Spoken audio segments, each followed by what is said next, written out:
हर तरफ हाहाकार है। आप कनेक्ट करिए जो राम मंदिर वाला जो कांड चल रहा है वो भी कनेक्ट करिए, और बाकी आप बंगाल करिए या आप बिहार खुद देख लीजिए, या बाकी ओवरऑल किस तरह से क्या, और वहां किस तरह की प्रतिक्रिया है, जो क्योंकि राम मंदिर जो है वो तो हर जगह एक ऐसा वो ज्वार था वो पूरे का पूरा, उसके बाद भी इन्होंने बनाए रखा।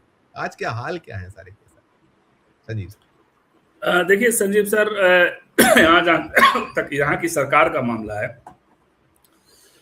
उनका 100 दिन लगभग पूरा होने को है। जी जी। तो और आते ही जो छवि लेने की कोशिश की सम्राट चौधरी ने, 2-3 चीजें उन्होंने की, और उनकी पॉलिटिक्स के लिए कुछ चीजें करना आवश्यक भी था। एक तो वो कर सकते थे कि जो लालू जी परिवार को वो बॉक्सिंग बैग बनाया है उन्होंने, वो सुशील मोदी स्टाइल है।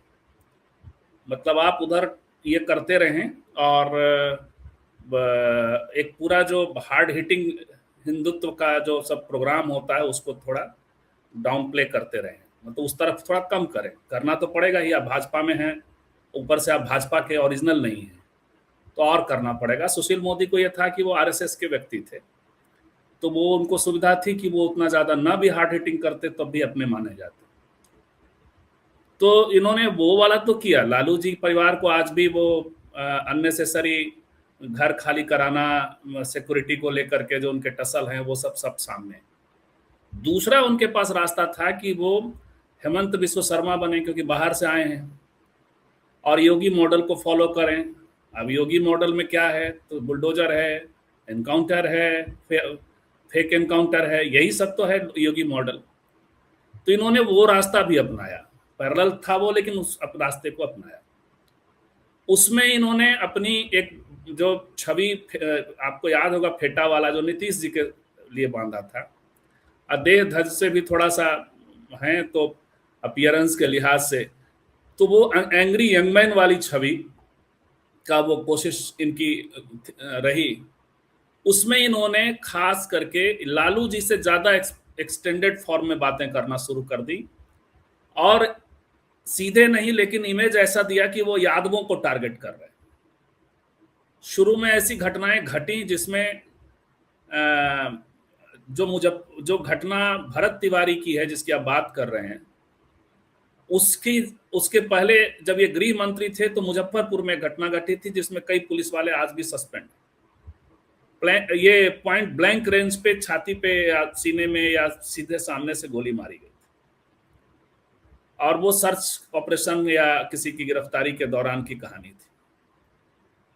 तो उससे वो बहुत माहौल बना नहीं, वो यादव लीडरशिप वो नहीं कर पाई जो भरत तिवारी के मामले में इनका जो इंटरनल इनसे खफा जो लोग हैं, बीजेपी के भीतर भी इनसे काफी खफा लोग हैं, जिनको लग रहा था कि अब सत्ता हमारी तरफ आएगी, विजय सिन्हा वगैरह का तो ग्रुप है ही उसमें।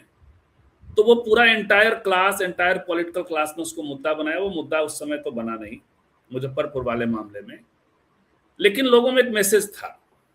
इस बीच में ये घटना घट गई। अब संजीव सर, जब आप पुलिस को इस तरह का खुला हैंड देंगे और एनकाउंटर को शासन का मूल्य बनाएंगे, तो पुलिस अपने खुन्नस भी साथ साथ निकालेगी। स्टेट जो टारगेट देगा मुख्तार अब्बास नकवी टाइप का, तो ये न कि न इधर उधर कर, मुख्तार अब्बास नकवी नहीं।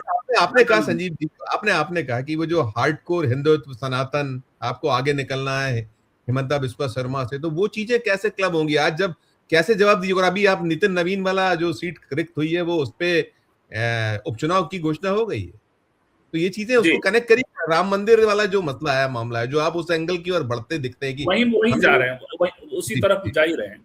तो स्टेट ने इसको जब मूल्य बना लिया तो वो अपना खुन्नस भी निकालेगा, और भरत तिवारी मामले में हुआ। अब इसमें इनको बैकफुट पे जाना पड़ा है। गया में एक भरत तिवारी के वीडियो वायरल होने के बाद इनका एक भाषण था। उस भाषण में इस आशय का एक स्पीच है कि वो कह रहे हैं कि स्ट्रिक्ट एक्शन, मैंने वीडियो देखा और स्ट्रिक्ट एक्शन होना चाहिए। उस स्ट्रिक्ट एक्शन ये हो गया। लेकिन यहां जब आप पुलिस पे इंक्वायरी बैठा देते हैं, पुलिस को आप सस्पेंड करने की स्थिति में ला देते हैं, तो जो आपका वो छवि लेने की कोशिश कर रहे हैं वो छवि भी नहीं चलने वाली। ये सम्राट चौधरी यहाँ पे बैकफुट पे गए। तब अब आप जो है इसमें निश्चित तौर पे यहाँ कोशिश कर रहे हैं वो। इस बीच में ये जो चुनाव की घोषणा, आज मुझे नहीं पता था कि उपचुनाव की घोषणा हो गई, ये था कि चुनाव होने वाला है। तो ये सीट हॉट सीट होने वाला है 2-3 वजहों से। एक तो कि अध्यक्ष की सीट है, नाक की बात है, 40 साल से वो बीजेपी की सीट है। दूसरा, वहां प्रशांत किशोर उतरने जा रहे हैं, तो एक दूसरी वजह ये भी है कि वो उसमें रहेगा। ये सीट यदि नहीं निकाल पाए तो यहां भी मुख्यमंत्री के लिए दिक्कत तो होगी। मैं बिहार से बाहर निकलना चाहूंगा Sanjeev sir. Please please please. और वो है अयोध्या, जिसकी आप बात कर रहे हैं जी। तो वहां आप देखिए, उसमें दोनों तरह का एक आर्गुमेंट चलाया गया कि जिन्होंने दान दिया है और जिन लोगों ने आंदोलन किया है वही सिर्फ इस पर बात कर सकते हैं। तो चलिए वही सिर्फ बात कर सकते हैं, तो बात करने के लिए तो वो भी तो एक बड़ा एक्सपेंडेड फॉर्म है ना। तो उस समय से दान आपके पास आ रहा है, उस समय से दान आ रहा है। हम लोग चलिए मान लिया स्पेक्टेटर हैं, लेकिन ये तो देखेंगे ना कि आपके घर में भी जो है जब आग लगी है, या आपके घर में जो चीजें आप कथित तौर पे इंसाफ करने की कोशिश कर रहे हैं, तो किसके साथ इंसाफ हो रहा है या इंसाफ हो भी रहा है कि नहीं। तो जिस तरह का मतलब मैंने कल एक प्रोग्राम देखा, उसमें देखा कि लूट का माल एक जगह इकट्ठा करके पुलिस को बुला लिया गया। तो ये तो ऐसा हुआ कि लूट का एक छोटा सा हिस्सा हमने पुलिस को दे दिया, और लुटेरों के गैंग ने तय किया कि ये 5 या 7 लोग जो हैं ये आप जेल चले जाइए। जो सबसे बड़ा किंगपिन करके प्रचारित हो रहा था वो बेचारा है, उसके 1 लाख का उसके पास से उसके नाम पे FIR में है। तो ये खुला खेल, चूंकि अपने मामले में ये तो सिद्ध हुआ है ना, चाहे करप्शन का केस हो, चोरी का केस हो, किसी भी तरह का प्रसंग हो, यदि आप भारतीय जनता पार्टी से जुड़े हुए हैं या उस नेक्सस से जुड़े हुए हैं तो पुलिस एक्शन नहीं करेगी, पुलिस एक्शन नहीं करती। यहां तो पुलिस का पूरा मिली भगत दिखाई पड़ रहा है, और ये मैसेज लोगों में है। यहां ये यदि अयोध्या का मामला बनता रहा तो उसमें 2 चीजें हैं। एक तो कि अब देखते हैं ये नरेंद्र मोदी की जमात या योगी जी की जमात इसको कैसे हैंडल करती है। मैं ये नहीं कह रहा कि इसमें जो लोग उलझ रहे हैं वो सब के सब बीजेपी को छोड़ करके दूसरे दलों को वोट कर जाएंगे, लेकिन दूसरे दल इसको कितनी खूबसूरती से अपने साथ लेकर आते हैं। अब आप कह रहे हैं कि राहुल गांधी नहीं बोल रहे हैं, तो हर विषय पे बोलना जरूरी भी नहीं है। पॉलिटिक्स को इतना राहुल सेंट्रिक मत कर दिया जाए। हम तो अक्सर कहते हैं कि राहुल जी सारा फंड राहुल जी पे क्यों खर्च कर दे रहे। पार्टी में बहुत से लोग हैं, सुधांशु जी ने अच्छा कहा कि भाई वायरल होती हैं वो उनकी प्रवक्ता क्या नाम है, सुप्रिया श्रीनेट, तो उन्होंने बोला, पवन खेड़ा बोल रहे, दूसरे और शायद प्रियंका गांधी ने भी बीच में कोई एक स्टेटमेंट जारी किया था। तो ये जो कि हर बात पे लेकिन शुरू में राहुल गांधी जी का भी एक्स आया था, उन्होंने एक्स के जरिए अपनी बात रखी। तो डिसेंट यदि है, झगड़ा घर में है उधर, तो वहां से कितना वोट वो झाड़ सकते हैं। 2-4-5% भी कमिटेड वोट इसी झगड़े में सामने आ जाए, बाहर आ जाए, तो ये एक गेन की स्थिति होगी संजीव सर। सही है।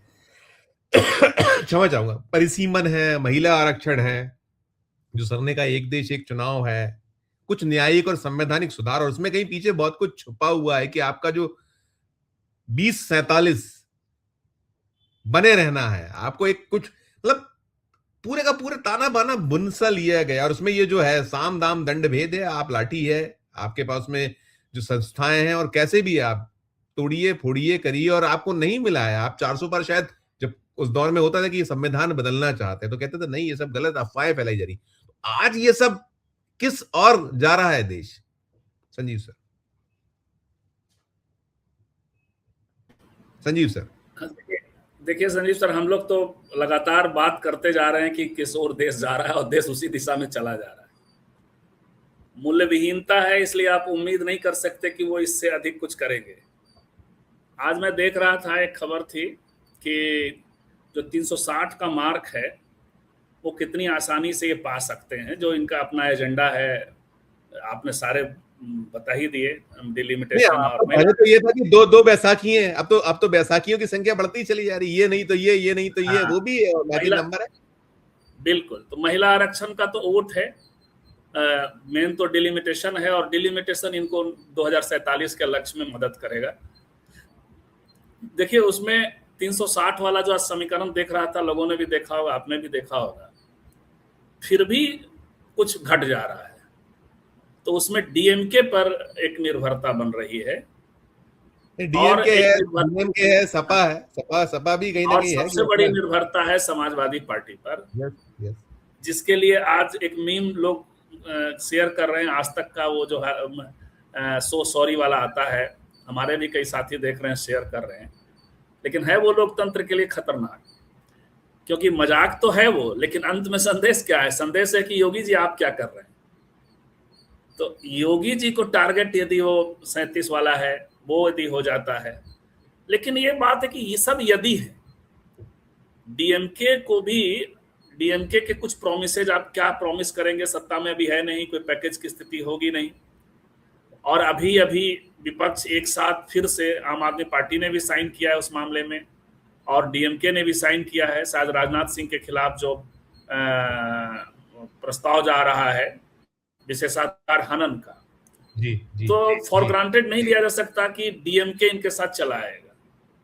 इसलिए हमें नहीं लगता कि अभी इतनी जल्दी इतना फ्लोर मैनेजमेंट। देखिए देखिए देखिए, आपने भी देखा, आप जो टूटे हैं, क्या आप पार्टी के 7 राज्यसभा सदस्य टूट जाना एक अजीब अजीब है। मतलब वो तो ठीक है, वो इधर इधर आप जाइए तो आपने बंगाल देखिए ना, बंगाल में वो लोग जो दीदी दीदी किया करते थे, है ना, इतना, और फिर इधर आप उधर चले जाइए, उद्धव ठाकरे का जो दल है, उनके यहाँ से टूट के आना, तो कुछ भी मुमकिन है, कुछ भी संभव है इस वक्त। तो जब सारी एजेंसियां हैं, संस्थाएं हैं, और साथ में जो सांसद और विधायक चुन के आते हैं, उनके खर्चे हैं, उनकी अपनी संभावनाएं हैं, उनके अपने क्षेत्र के समीकरण हैं, उसमें तो ये ऑपरेट कर, मैं सिर्फ इसका उस खबर पे बात कर रहा था।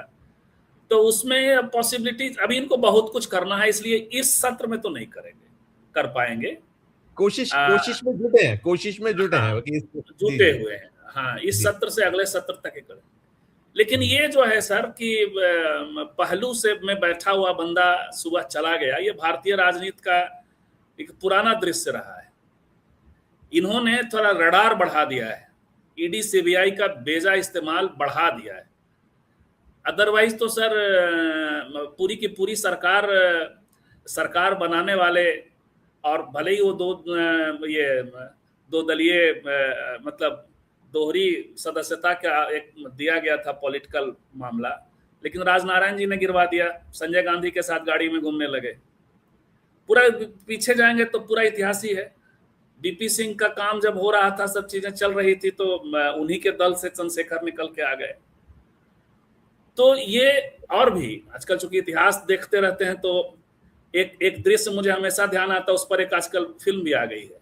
फिल्म तो अपने हिसाब से फिल्म आता है कि वो मंच पे बैठे हैं, जिन्ना भी बैठे हैं, गांधी जी भी बैठे हैं, सरोजनी नायडू बैठी हैं, तो सरोजनी नायडू, मोतीलाल नेहरू सब एक स्टैंड पे हैं, जिन्ना के साथ हैं। अचानक से गांधी जी उभर रहे हैं, तो अचानक से सरोजनी नायडू शिफ्ट कर गई। तो मुझे याद आया कि वो जो श्रेया कौन गई है अभी, जो गाना गाती, साइनी घोष, मुझे याद है कि वो भी बंगाली थी, सरोजनी नायडू भी वहां से थी।